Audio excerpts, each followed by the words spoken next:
So, from balancing a full-time job to acing a perfect 117 quant, Dhruvit's GRE journey is nothing short of extraordinary. Welcome to another episode of GMAT Success Talks.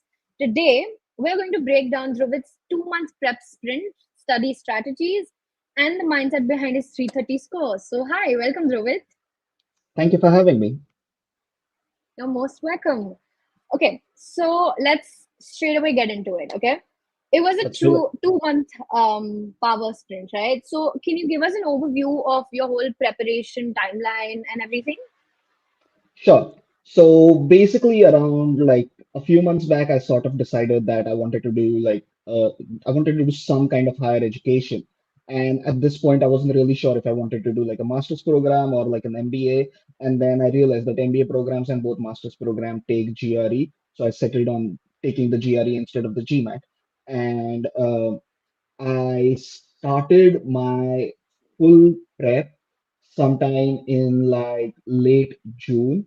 Late July. And then August and September, I practically spent like doing it like really, I was very, very locked in into these 2 months. So I sort of started like looking at resources sometime around mid-July, etc., seeing like what's going to work for me, what's not, etc., all of it. And then like August and September were practically the 2 months when I was incredibly locked in. I'm working full time, so mostly it was like 2 to 3 hours, like post work. Maybe some days I'd skip it. Like most of the times I do like most of it on the weekends or something like that. But essentially, the first few, I would say like August was like slightly slower. September started picking up. I had not booked my date till like 3 days before my test. So like the good thing in the States is that you could book your test like practically 2 days before the test you want to take it. Like the slots are always open. It's always like you could just like bang and you can walk into your test. So I really was like, I kind of wanted to take it mid-September. I wasn't ready. I was like, maybe I'll take it third week September. I wasn't ready. And then I'm like, all right, I think I'm ready. I don't know what I'm going to be able to do in like another week. And so I'm like, all right, I'm going to go take it. And so that's kind of how it went. Oh, okay, perfect. So I was just reading a couple of things about your debrief and everything, and you said that if I had to start over again, I would do all the vocabulary words first. Mhm. Um, so why do you think it's important to start with vocab? Sure. So here's the thing. When I started studying verbal, what I noticed is that there are essentially two parts to say like the text completion questions and the sentence equivalence questions, which is like one, you want to like strategize. You want to understand what is this question really asking me in that blank? Is it asking me to contrast? Is it asking me to support? What is it exactly like trying to say that, all right, like I love like XYZ things. So I would prefer XYZ things. So like am I contrasting? Am I supporting, etc. All of that. So there's like the strategy element to it. And then the rest is practically vocabulary. Like if you don't understand a particular word, like if you don't understand the meaning of love, and like if you think like it's hate, you're gonna get it wrong. And what I noticed when I was doing it is that like it almost felt meaningless to me to do the strategy because I could excuse myself saying that, oh, I didn't know what this word means. So I couldn't really even judge myself on strategy because I'm like, Mm. oh, I have an excuse. I don't know what this word really means here. If I knew this word, I'm sure I would have done the strategy well. And so I was basically easing myself into vocab at the beginning and I was really trying to perfect it. And then what I realized is that if I just did all the vocab at once, then what's going to work out in my favor is that I'm going to have like multiple times when I'm going to be able to reinforce that word in a sentence, in like an actual test setting. So if I like am I doing strategy, I might end up seeing that word like 2 through 3 times there, and then I don't really know if I understand this word completely or if I understand this word contextually or colloquially. So I just wanted to make sure that that's why I said that if I wanted to start over or if had to start over again, then I would do all these words at once so that even when I'm reading a certain sentence, if I'm like, what does this word mean? I'm sure I've seen it. It would reinforce like both the memorization part of the vocab as well, but also help me judge myself on strategy. Hmm. So, like, what did you do? with your prep? As in, like, did you cram all the 1,000 words in the initial phase, or were you like, I'll take care of it later? So that's I started off slow, right? So I started off like doing like 30 words a day, etc. All of it. I was doing that for like maybe around like 2 weeks. I was somewhere at around like 300 words when I started to notice this trend where I'm like, I'm not able to judge myself on strategy. I'm kind of allowing to excuse myself as to whether I know this word or not. And it's like not working out on both ends. So I stopped studying verbal altogether, and I was at like I had like 700-ish words left at this point, and I crammed all of them in a week. So I was doing like 120 words a day, and Ah, uh, obviously I could not remember them all. It's not like yeah, it wasn't like I learned of them course. all in one go. But I was basically what I'd do is I'd like study 120 words today and then study 120 new words tomorrow and revise the previous 120. So I was kind of doing 120, then 240 with like 120 new, 120 old, 240, 240, 240. So I was doing that and I was like really, really fast. So I don't want to give the impression that I perfected 700 words in a week. I did not. But what I really just did is I exposed myself to 700 words within a week. And it was sort of like of the 700, say like 200, you probably already know. Like I'm sure like there are going to be some words that even in like the 700, you're like, I've seen these. I know. I probably use them in my vocabulary day to day as well, etc. Like I'm sure everyone's going to go through that. And then like another 200, 300, you're going to remember just like doing this exercise once, like even after exposing yourself to it once. And so the other ones slowly, slowly, slowly start to build up. So I want to say that if you're able to cram 1,000 words in a week, then you're going to remember 500 of them.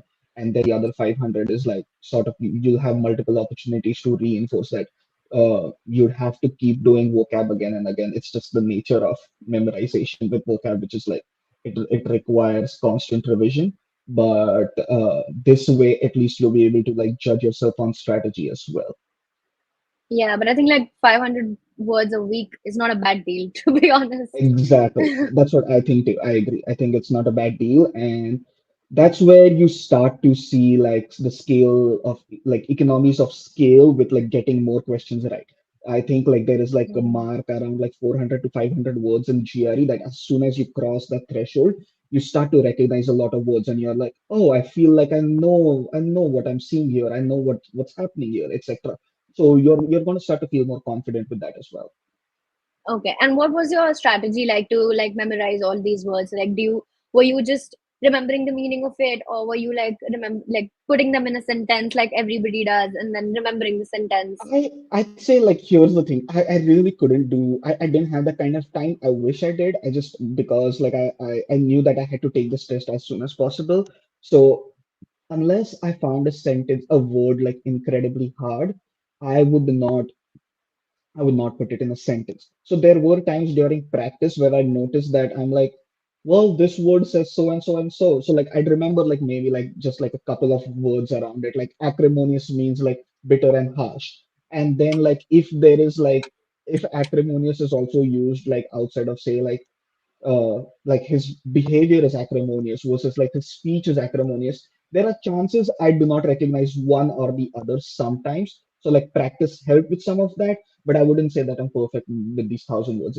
It's not where I could use these 1,000 words in my vocabulary day to day.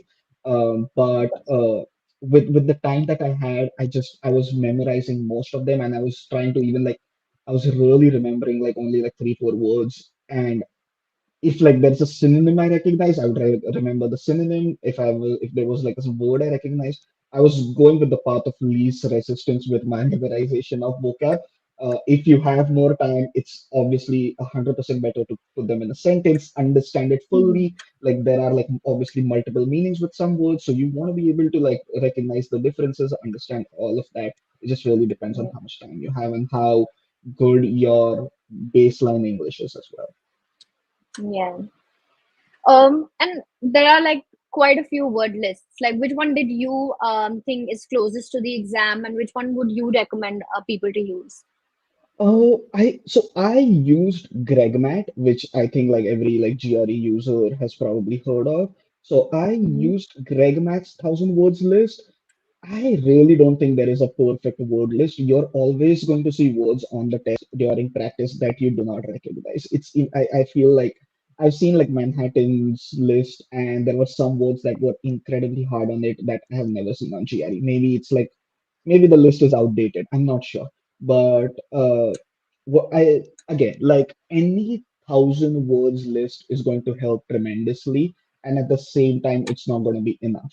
So what I suggest, which I do not do, but I have heard like people do, is that like every time outside of these 1,000 words, you start to see words that you do not recognize, and you like write them down, and so you'll have like 1,000 plus say like another 200. But again, I really think like there is no perfect list where you're like I did these 1,000 and I recognized every single word on the test. I think that's not possible. You want to get to a point where you know like 1,000 plus like 200-ish words that you might like encounter during your practice, etc., all of that. And then you want to get to a point where you can eliminate words that you do not recognize. You're never, I don't think personally that you're ever gonna be in a place where you recognize every word on the test. Yeah, I think I agree. Yeah. Okay, and so what was your approach for reading comprehension and, like you said, for sentence equivalence and text completion questions? Yeah. So for reading, I can start with text completion and sentence equivalence. There's like a lot of like strategies that people like I've seen. I think everyone does some strategy intuitively, which is like the support contrast thing I was talking about, where you're like reading a sentence and you're trying to essentially just break down what like the logic of this sentence is, what is it exactly trying to ask you. Mhm. So I personally was really just more focused on vocab. Uh, I think like it's beneficial to spend time on strategy since I was doing like 90% of it intuitively, and then the remaining 10% would require me to spend like a lot more time to perfect, like to build the muscle memory. I didn't like spend a lot of time on it. So I would suggest that uh, like Greg Mack talks about this, which is like the math strategy, which is like support, contrast, good, bad. I think that covers like 90% of it. Like is it supporting, is it contrasting? If there is a good word here, and if it supports, then that means that there is another good word expected in the blank. Or if there is a bad, like if there is a good word here and there's a contrast, like it says like I love pizza, but it is unhealthy. Like it's like, all right, the other word that you expect there is like the bad word. So I think like 80 to 90% of GRE questions sort of are fall under the umbrella of this very like structure. And then there will be some that are confusing. There will be like some words like hitherto, etc., that they put in from time to time, where you're like erstwhile, like and you're like, what is erstwhile? Like I don't even know what they're trying to say here. So you kind of like you try to figure that out like during practice. So that's like the strategy that you want to do. I think like mastering vocab is honestly the battle with sentence equivalence and with text completion. Uh, a strategy I like with sentence equivalence is just like general pairing. Is like you try to find pairs in the sentence. You don't really like go directly to try and find the answer. You're like, I see this pair, I see this pair. Like even if you know the answer, you just want to confirm once, which is like, oh, I see. I think this is a pair too, etc. All of that. So pairing just like the six options helps. It helps to like confirm your answer as well. So that's that. With reading comprehension, what I kind of did because I was so focused on vocab, and I again, this would be something that I would probably like change if I had to do it all over again, is like start reading comprehension a little early. I started reading comprehension like 2.5 weeks before my actual test. So I like I really like, yeah, I was kind of, I'm just like, oh, I know how to read. I was a little overconfident. But so with reading comprehension, what I did towards the end when I started to recognize that I have like a few weaknesses was basically so I like went through like a lot of like I went through like 15-ish sessions, including practice sections on uh Greg Mac. And outside of that, what I do is if you have the big book is like you can get it online for like anyone who's preparing for GRE. You can get the big book PDF version online. It's not printed anymore, but it's like you simply you're a Google search away from getting that. And the other thing that I really, really like and I recommend doing is just like asking ChatGPT. You could ask it to, like, you could give it um like the big book passage itself, like you can give that direct passage to ChatGPT, or you can ask it to make passages. So you use any AI tool of your liking, and you essentially ask them to give, like, to tell them, like, give me a critical thinking question, give me an inference question, give me a support contrast question, give me a harder essay, etc. All of it.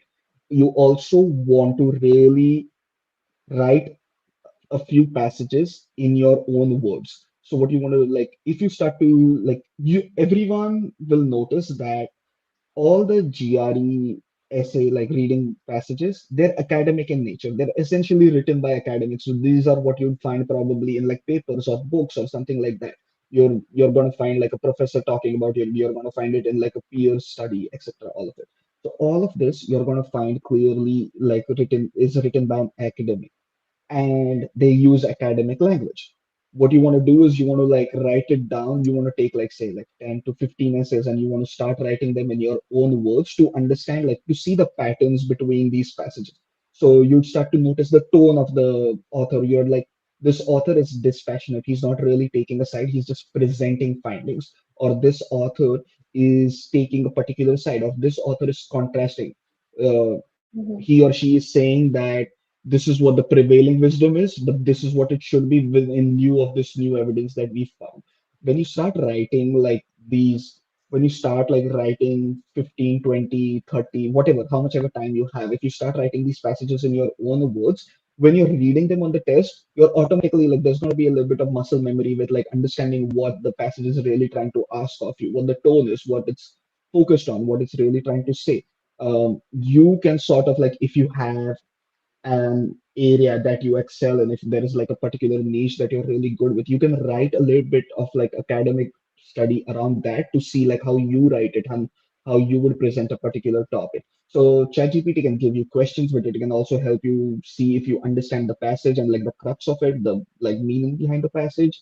But it can also give you like very specific. Like I was like one of my weaknesses on reading comprehension was basically like critical thinking questions and like inference questions, where they're like, if like if one of these options were to hold true, what would like strengthen the argument, what would weaken the argument? Like these were questions that would like stump me to a certain degree.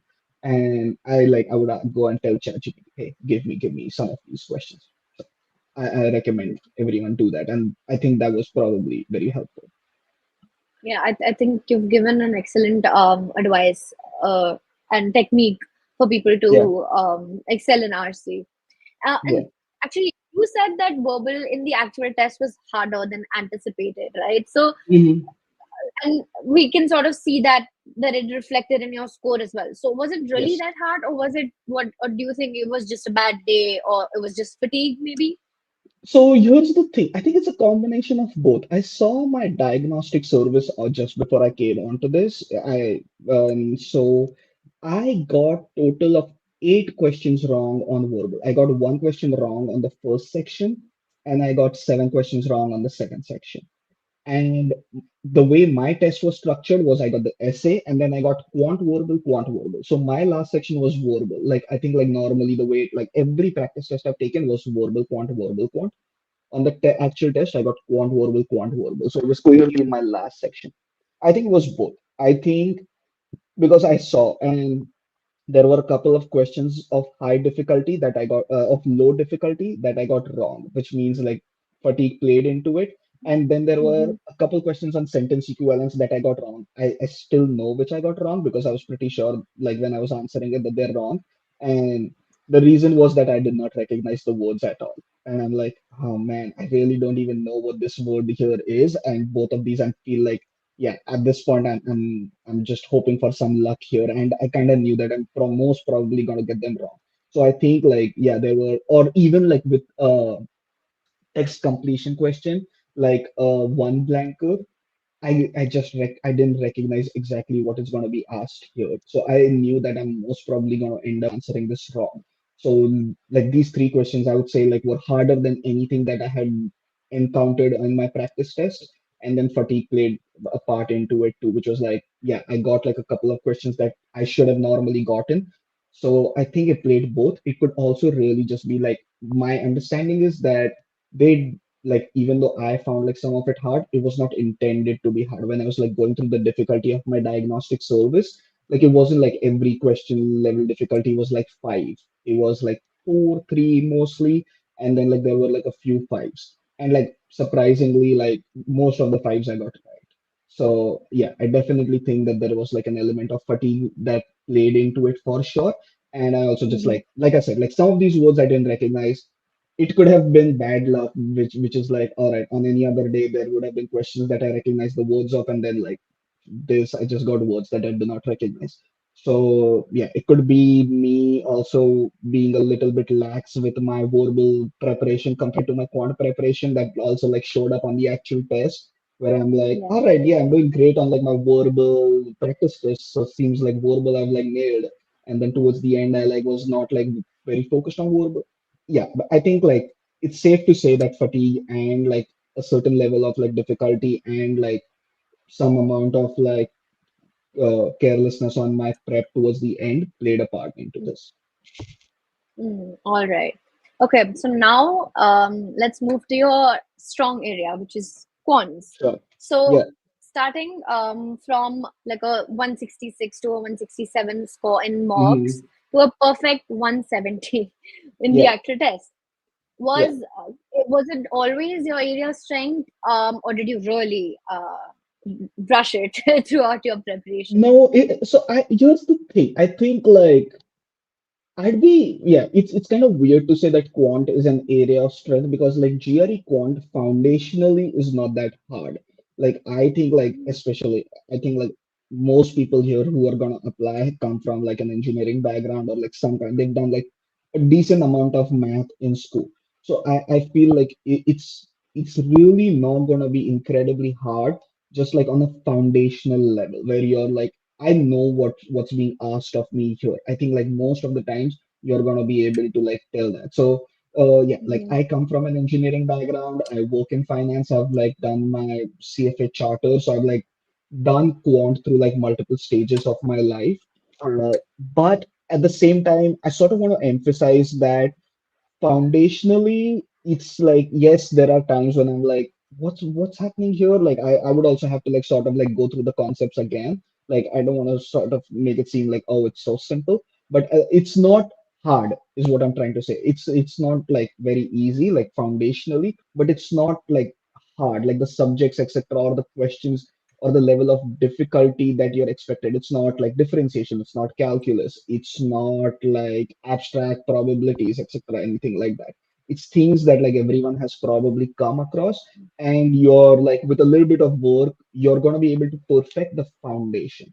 So yeah, I think like I guess we can say like it's my strength, but I also just don't want to like I want to like a lot of people have asked me like oh because you come from a STEM background you find it easy. I want to emphasize that it's not hard. It's not hard for really like anyone because like what they're really going to test or where like people were probably going to go wrong is like time management, execution, falling for tricks and traps, etc.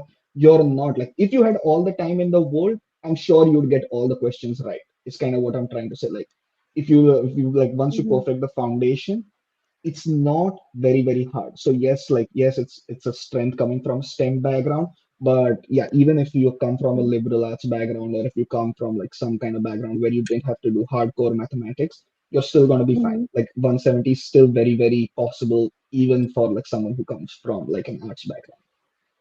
I think that would be very motivational for our viewers. Yeah, I think yeah, I hope so. that's the motivation they would be looking for when they join this live. Yeah, yeah, I Yeah. hope, yeah. Okay. Yeah. So, what walk us through your prep? What all did you do to sort of strengthen your foundation, your concepts, to manage your time better, so that you could answer more questions and get them right? Yeah, sure. So I used exclusively GregMat for my quant prep, even for my verbal prep. I basically used GregMat and ETS. Like I really didn't venture out of anything else. Excuse me. And so I did the prep Swift videos for GregMat, and I just went through like a bunch of like I went through all the questions, all the foundational topics were regarding all the syllabus that we had using the Pretzel videos. So I went through all of them. I would take like the exercises under each Prep Swift video. Outside of that, there is this thing on GregMat called the I'm Overwhelmed quizzes. So they are basically like quizzes of like say like you went through like six small videos, then there's going to be a quiz on those six videos. So there's like 49 total quizzes. They're all like there's like 10, 12 questions to 15 questions on each topic, like on each of these six videos or so. So I went through all of them. And then there's the tick box quizzes under like a large amount of like Greg Matt videos.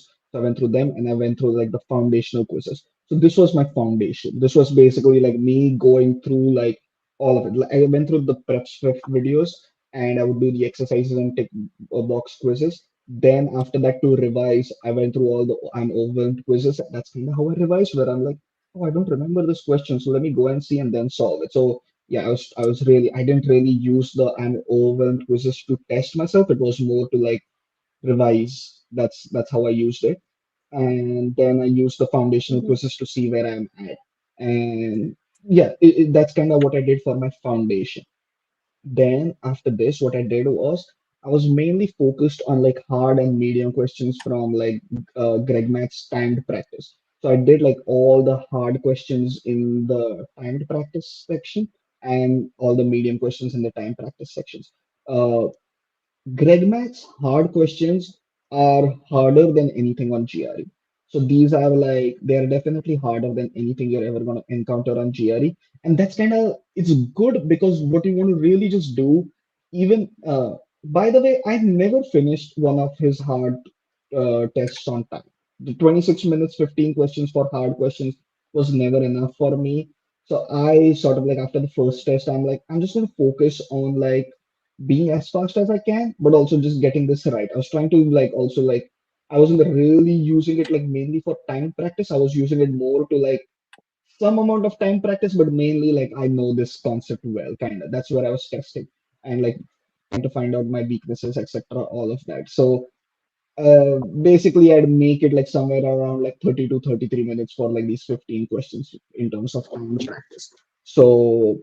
Uh, it's good because what you want to do is you've learned the foundation and you want to see how far you're able to like stretch that muscle, how far you can go with like this particular concept. And when you do like these incredibly hard questions, suspiciously you're going to find some questions easy on the test and you're going to be like, this is this a section two quiz? Did I like fuck up on the first? I'm sorry. Did I screw up on the first section? And like, why is everything looking so easy here? So it's a good thing. I Mhm. think like you want to be able to test your concepts to its maximum potential, and that helped me do that. So yeah, I'd say Mhm. like I said that that was helpful. And after that after this it was all ETS. I bought that like I bought the general edition book, the fourth edition. I did like all the easy, medium, hard questions on it. I did there are five mixed practice tests for Quant. I did that, and then after this it was just mock, mock, mock. And Mhm. my weaknesses were basically like permutation, combinations, probability, coordinate geometry. So these were like my areas of weaknesses. So once I figured that out, I sort of would just like make notes on that. I did this all in the last week, so I was making notes, etc. A little bit, practicing like a few extra questions on this topic and seeing like, all right, do I get it now? Do I get it now? I still get a couple wrong here and there, but I was getting it more um, better than what I had earlier. So yeah, I think like this was my general quant overview. So, would you say for quant, was it harder on the actual test for you or easier on the actual test for you? I think like I said, quant was sort of like very much in line with what I had seen on the Power Prep Plus test. Mhm. Uh, and again, every time I would get a question wrong on the Power Prep Plus tests, I'd look at it like when I'm like sort of seeing my mistakes after the test, I'd look at it and I'd instantly be like, oh, this is where I went wrong. Like on the first look, when you're calm, when you're like not like stressed about like finishing a particular question, you're gonna get it right. Like I said, like the questions by themselves are never really gonna be that hard. It's more about like you fell for a trap, or you didn't have enough time, or oh, you like made a silly mistake reading one or two things. incorrectly, etc. All of it. So every time I'd be like, how did I get this question wrong? And then I'd look at the question again and I'd be like, oh, this makes like total sense why how I got it wrong. So it was always like one of these things. It was never like, man, what is this question even asking of me? This is so hard. Like it was never that. It was always like, you fell for something. And so I'd say uh, like the Power Prep Plus tests were exactly in line with what I had on the real test. And I thought that the real test, I'm like, I answered it and I'm like, I know everything is like, I'm answering everything, but I was also like, sort of like, again, I had to be like a little bit speedy. I was like, I'm like, all right, I maybe spent like a little bit more time on this particular question, etc., all of it. So when I was doing on the actual test, I'm like, I think I'm getting it, but I really can't be sure whether this is easier or harder. This is very much in line with what I've seen. And I was under the impression that maybe I've done like one or two questions wrong, just like this was kind of like I had baked it in where I'm like, I probably got like one or two wrong. I didn't, surprisingly. But Mhm. I'd say like the level of difficulty was very much in line with the power, like those paid tests. And yeah, like they were those questions were easier than what I had like practiced with like Greg Math's hard questions, but very much in line with the Mhm. Power Prep Plus tests. All right, awesome. So I think for anyone who's wondering where should he take his test from so that they know Yes, exactly what could come in the GRE exam, then Power Prep it is. Power Prep Okay. Plus, like those paid tests, are it. Mm-hmm. The Power Prep free versions, the quant is easier. It's like Mm-hmm. hands down easier. There's no doubts about it. So there's no like ifs and buts. It's 100% Okay. easier. So I think, and I've heard this from multiple people. I've read this on Reddit, etc. All of it, that where people are like, I found the quant harder, and when you ask them where did you practice, they're going to tell you the free version, and the free version quant is definitely easier Mm-hmm. uh, than what you're going to find on the actual test. So yeah, I think you've cracked it for our audience. yeah, yeah. All right. So, okay, now let's take a broader view of what your study methods were, what your practices were. Since you had a full-time job, what was the study routine like in general in these 2 months with the job? Oh, I'd say like I'd come back or like here's the thing. So I go into office twice a day, twice a week, and 3 times a day, 3 times a week I'm at home. So when I'm at home, I probably have like a couple tabs almost always open. So I'd like passively like look at here and there if I had like a little bit of free time. And outside of that, I'd maybe like I try and sit down for 1 or 2 hours each day and study well. So mostly like quant videos, etc., all like a verbal video or something like that. So I don't have the most like perfected or like inspiring study methods. I do it very intermittently. I like find the GRE syllabus a little bit tedious to study sometimes. And so I have to do it in like bits and pieces just because like I'm like, I know this. Like when I'm studying quant, I'm like, I already know this. So do I really have to sit through this? And so I'm like, oh, fine, fine. I'll watch it just in case I miss something, etc. All of it. So it's like a little bit tedious for me to sit through it all. So what I do is I do like 6 videos and then I'd go back on like Twitter or something and see what's happening in the world and then come back. And so I don't have the most like awe-inspiring study routine. What I do I can tell you that I studied for like roughly like 2 hours a day and a little bit more the weekends when I was working. And uh, outside of that, I really ramped it up in September, especially in the last 2 weeks, where any time I had outside of work and like working out, I was basically just like studying. And so that's kind of how it was. Uh, it's so mm, I think the only good thing that I did during like the initial prep was basically that I'd sit in one go for like a verbal video where I'm like I play everything on 2x including like quant videos, verbal videos, etc. So at Mhm. like it's like 30, 45 minutes or something like that. So anytime I'm sitting, I'm like sitting for it all, and then I get up and like sort of do something different or just like something altogether. So that's kind of how I studied.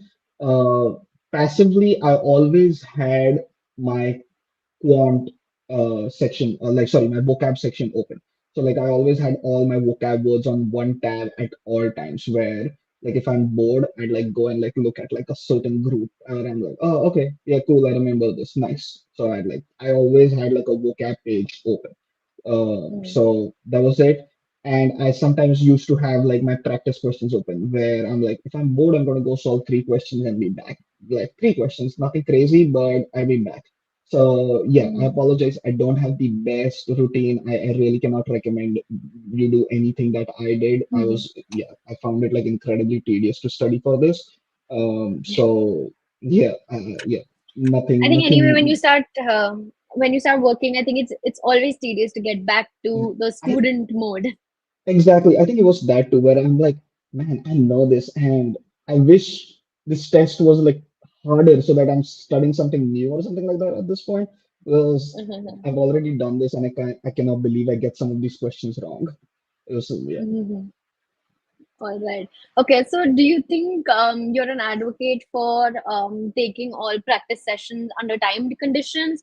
Because there are a lot of experts who say that, in the initial phases, you should kind of focus on getting the questions and the concepts right and not timing them. So, why do you think a timed approach works better? I kind of agree with like some of that, which is that when you're studying, say like whatever the first month before you've ever taken any mock, you do want to perfect getting your sort of like Hmm. foundation right, and for that you don't want to like add the time pressure of it. So I agree with Of course. that. But at some point you just gotta like bite the bullet and uh so if you have like a few practice questions, like if you have like some kind of like question bank, etc., and if you can make each session like kind of like a practice session, it's good. It's like I really think GRE is a combination of like, all right, like 50% is the syllabus and 50% is all execution. It's really just like all execution, and that execution is simply about time management. You really just want to be able to like read a passage fast. You really want to be able to go through options fast. You want to like get in the practice of like applying a particular strategy or a shortcut with like particular quant questions very, very fast. So like in my case, what I was doing towards like towards so like yes, I made an exception for hard questions when because I couldn't just finish them in 26 minutes. And I really didn't bother myself stressing out over like, I'm like, oh man, I can't do 15 hard questions in 26 minutes. I'm like, that's not going to be the real test. So I didn't bother stressing over that. But outside of that, like I take like what I do is like, uh, I take like say like eight medium questions, seven hard questions, and try to do them in 26 minutes. So it was just like a little bit of practice. Uh, Even if you don't want to do practice questions under time sessions, it's fine. You have to do all the mock sessions under timed conditions. You really, really have to do like no matter what mock you take, you have to do them in one sitting, in one go. Unlike under that actual like you have to simulate like the real conditions as closely as you can. And again, it's really only because like half the battle with GRE is like execution, time management, like making sure you're like leaving some time to like go through a couple of questions again, making sure that you get in the habit of skipping a question if you like have spent like more than 30-40 seconds not knowing what's happening there, etc., all of it. It's really Mhm. imperative that you do all of this. uh, if like I know we're going to discuss my mocks, we're probably going to see that in power prep too. I didn't do great on quant, and the simple reason is I spent like 4 minutes on one, 4 or 6 minutes, I can't remember, but some ridiculous amount of time on one questions, simply because I'm like, oh, I'm almost there, I'm almost there, I'm almost there. And it's an ego Mhm. thing with engineers, I think, where we get like offended when we can't solve math questions on GRE. We think like this is so easy. So I really like you want to get in the habit of like not being egoistic in that very moment, etc. All of it. So yeah, you want to do time sessions as Mhm. frequently as possible. But even if you don't want to do practice questions, if you're like, no, that's a little bit too stressful, etc. All of it, whatever. I think that's fine. The mocks are like, yeah, there is no ifs and buts about it. You just have to do them timed, and you have to do Mhm. them in Of one course. sitting. Yeah, you Yeah. want to also build that stamina. Yeah. Of course. Yeah. And so, like you just said, like proper execution of what you've learned is just as important as studying. So, where do you think like most of the students like fail normally at execution? And do you have like any actionable advice that could like ensure a proper execution of what they've just learned? Yeah, I think it's a combination of anxiety, ego, bad time management, etc. That's where we all sort of falter, or maybe it's like a little bit like getting stuck on something, etc. All of it.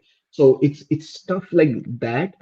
Uh, I really like this habit which I got into, which is um so for verbal, what I do is I do like the first one blanker and then immediately go to sentence equivalence questions.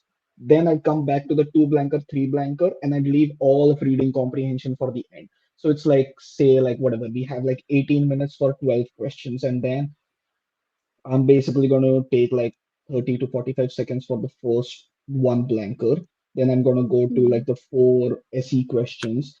And I think it's four on the first section. So you do four questions. That's going to say like take a minute each. So that's like whatever. In 5 minutes, you've solved whatever. Like in 4.5 minutes, you've solved five questions. You come back to the two and three blanker. You do two questions in 2.5 minutes. So whatever. You two and a half, 4.5. So in like 7 minutes you've solved seven questions, and by this time it's like 18 minutes, so like you have 11 minutes left, or let's just say 10 for five questions, which is like all reading comprehension where you're going to have to spend more time.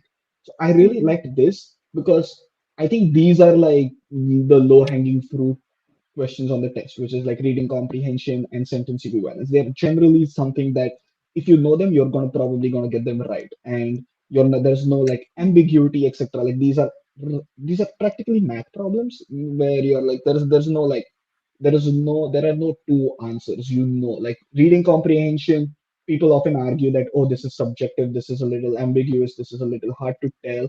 And if you get stuck on one of these questions, it's going to affect your sentence equivalence questions, etc. All of that because they are like a little bit later in the test. So this is what I did for verbal, and it really, really helped me. It like freed up like so much of my time because then I like by this time also what really happens is like I'm sure everyone feels like a little bit of a pit in their stomach when they like press like start, when they're like, all right, I'm doing this, I'm taking this test. Like I felt that even on like my practice tests. And by the time you've solved like 5 to 6 questions, your like nerves have calmed down. You're less anxious by this point where you're like, all right, I was able to get like some of these easy questions like well. So this is good. So by this time you're feeling like much, much better. And then you start like you've settled in, you start the reading comprehension questions, and that really helped. So this was something I did for verbal. For Quant, what I did is I'd skip the first 4 or 5 questions on each section, which are like those comparison questions like quantity A is greater, quantity B is greater, the two quantities are equal, cannot establish this relationship. Because you have to do like so many scenarios to confirm your answer in these questions, I sort of just skip them because they take like time. There is like these are probably questions that take the longest to finish. So then what I'd do is I'd like start like with those MCQ questions and the like the table questions, data analysis questions, I think are always easier. So you kind of go there, do those, etc. You do those MCQ questions. If you don't know any, if you think like you're spending more than 30 seconds on any, just skip it. It honestly, it will come to you. You'll be surprised. You're like, I did not get it like whatever 3 minutes back, but I exactly know what this question is asking now. Really, don't try spending time on it or something like that. You're probably just reading it wrong. You're probably doing something that's kind of incorrect. So just skip it. It's fine. I promise it's going to come back to you. Where I can give you an example where it was like on one of my practice tests, it was asking me for the range, and I was looking for like the biggest amount or something like that. And or it was asking me for the range between two different things, and I was looking for the range between two different things, and none of the options were matching. And at this point, I'm like, my God, what am I doing wrong? Am I misunderstanding something? You skip, you do some of those questions, and by the time you come back to the questions you've skipped, you've read like each question, which is good. So you're gonna be able to leave some time to be able to answer these questions. So I think this is how I manage my time, which is like the low hanging fruit as quickly as possible. Your nerves have calmed down, you've settled in, and then you come back to the harder questions and you have some amount of time left. By this time, you feel a little bit more confident, so you're going to be able to go through them quickly, and then you're going to come back and sort of even have maybe some time to go through all the questions again, like check. Mm-hmm. All right. Perfect. I think that's great advice. Yeah, Okay, let's quickly go in and look at your mocks, sure. right? Okay, so while we're showing your mocks to the audience, I can see that you took all 7 mocks in the 2 weeks actually before the test. Pretty Yeah, much. Yes. and that sort of means like a mock every other day. So Yeah. what was your reason for creating like such an intense mock schedule, and that to like very close to the test, the actual test? It's honestly just a function of the amount of time that I had. I finished I kind of got done with my syllabus like 2 weeks before the actual test, and I did not Mm-hmm. want to take any mock before I was done with my syllabus. So it was just Mm-hmm. a function of that. And so, like I said, I Mm-hmm. started studying in late July. All of August, I studied for it, and then I kind of got done with it somewhere around like 10th, 12th September. And then at this point, I'm like, all right, I'm going to start taking mocks. And even outside of that, by Mm-hmm. this time, when I say I finished syllabus, I finished my quant syllabus. I started studying for reading comprehension and taking mocks pretty much around the same time. So I still wasn't fully done. Um, so I actually took Power Prep plus one, two, and three on the. I took my test on Saturday. I took Power Prep plus one, two, and three on Wednesday, Thursday, Friday, and it's honestly just a function of not having enough time to be able to take the mocks like in a comfortable with a comfortable schedule. So there was no real thought that went into it. It was more about like I want to take 7 mocks before I take my actual test, and Mm-hmm. I want to be in a really good position before I take my Power Prep Plus test because that's what's going to dictate whether I book my test or not. So after I took my Power Prep Plus two on the Thursday, I booked my test for Saturday. So Mm-hmm. like I said, yeah, I was kind of like on the fence a little bit about like when do I take the test, how prepared I am, etc. All of it. And Yeah, so, yeah, it's honestly just a function of not having got enough it. time. But if Mm-hmm. you have time, you want to space it out. Got it. All right.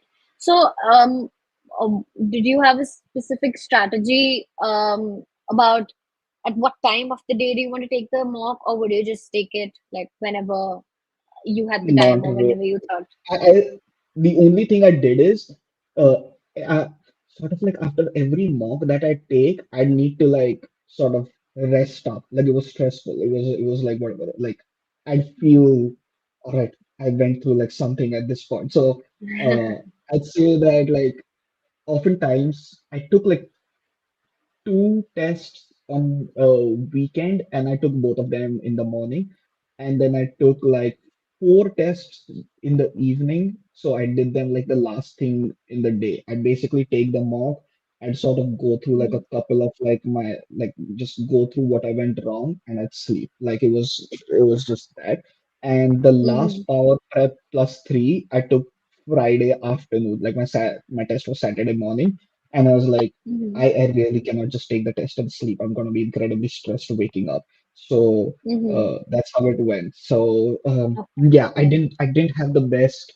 I also really didn't know when I'm going to take the test. A part of me was like, I'm going to take it at home and I'm going to take it in the evening. So it was kind of, I was in the middle of it. So because I didn't have clarity on it, I did not like Mhm, stimulate it like according to how I was going to take the actual test. If you know how you're going to take the test, you want to like yeah, you want to take it in the morning. If you're going to take the test in the morning, you want to take the mocks in the morning. You want to do that. mhm. Yeah. All right. So I think now let's talk about the actual day of the test and Hmm. your whole experience in the exam day. And of course, what was your reaction when you saw your score, which was 170 in the quants and the 160 in the verbal? Yeah. So the test is like the test center is pretty close to my place. I just biked there.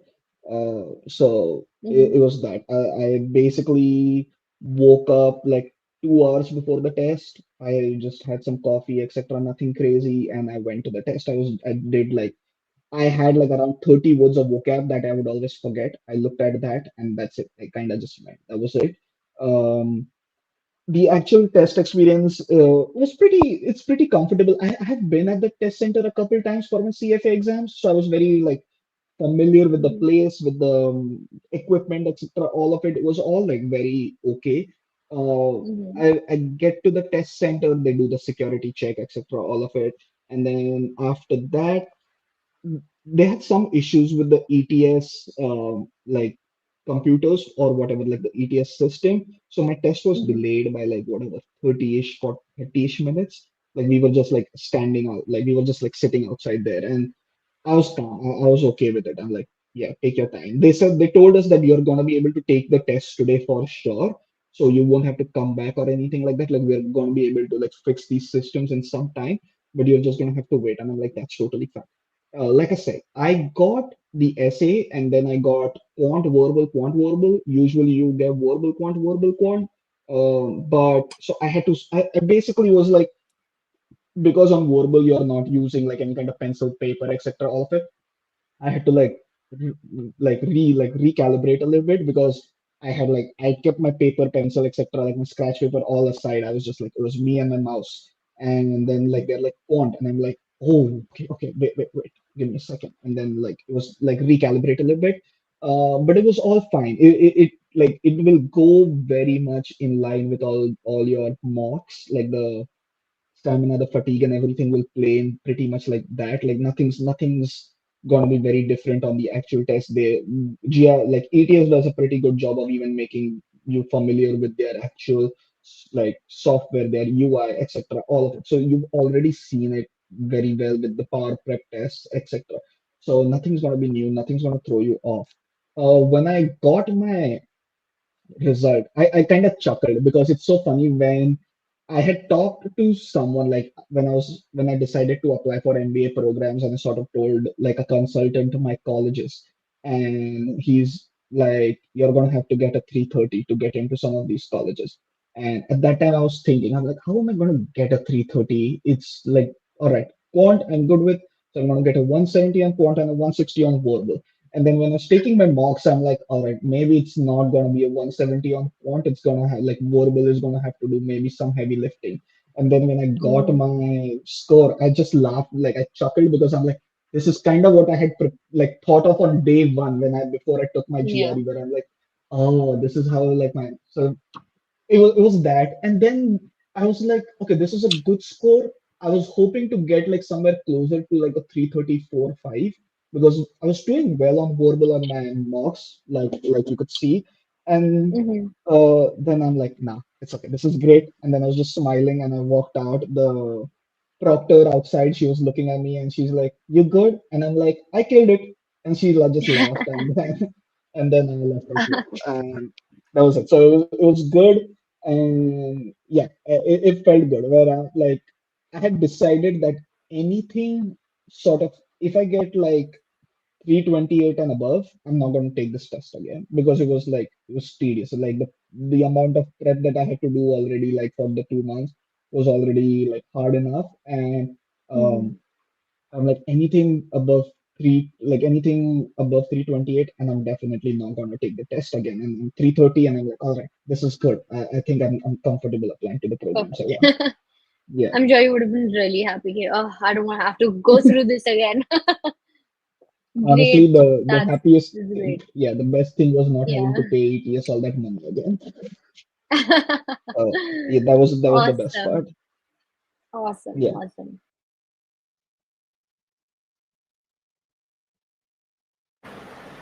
Yeah. So, I am I audible? It's fine, yeah, right? yeah, yeah. I can hear you. All right, perfect. So, apart from everything that we've discussed, all the tips that you've given, all the advice that you had, is there anything else in the end that you would want fellow GRE students to know? Do you want to highlight anything that we possibly didn't touch upon? I think we've touched upon everything. I'd really say it's. I want to emphasize that uh, it's hard. It is a slog. I don't want to make it seem like like yes, it was a 2 month sprint, and yes, it worked out for me. And like some of it is like, yeah, it's both like it's my lucky day, and it's also Mm, like, yeah, the hard work paid off. But it is work. It is like, I think I have been in enough rooms where we've had conversations where GRE is some sort of like placeholder for IQ or something like that, where people like sort of show off, where they're like, oh, I think I can get a 320 in a month. You really don't want to fall for any of those conversations. No one has gotten 330 in like by studying for 2 weeks. No one has gotten a 330 because they were a born genius or anything like that. So really just don't fall for any of this. You will have to put in like you will have to put in the work, and it will be worth it. Like it will genuinely be worth it. Um, so don't fall for any of that. Don't fall for like anyone who's trying to sell you that I was able to do this like very easily. I just woke up one day and all this quant was like right there for my taking, or oh, I'm such a great reader and I knew all the verbal questions or all of it. Like really, everyone has put in the work. They're just lying to you if they like sort of make it seem that they did it very easily. So don't fall for any of that.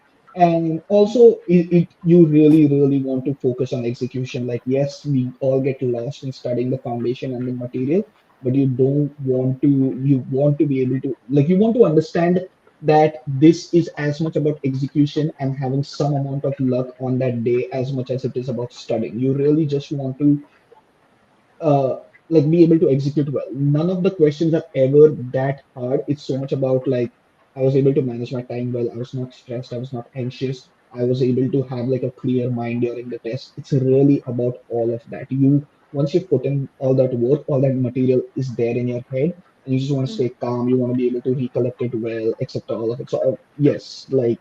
Uh, you want to be able to do that. And again, the worst case scenario is you have to do it again. But I hope none of y'all do. But yeah, don't be stressed, don't be worried, but also put in the work because everyone who's gotten a good score has. That's great advice. I think this was very, very insightful. Thank you for taking us Sure, through your journey and your prep, and for giving such great, informative tips to all our audiences. I absolutely. think I hope it would have been helpful for everyone watching. And I thank hope you so too. for giving us the time and like being here with us for the session. Sure, absolutely. Thank you so much. Thank you for having me. Most welcome. And thank you for everyone who's watching. And I hope this was helpful. And we'd come back with another episode of GMAT Success Talks very soon for you. Thank you, everyone. Thank you, Dhruvit. Thank you. Thank you, Sayajul. Thank you, Abhijit. See you. Yeah.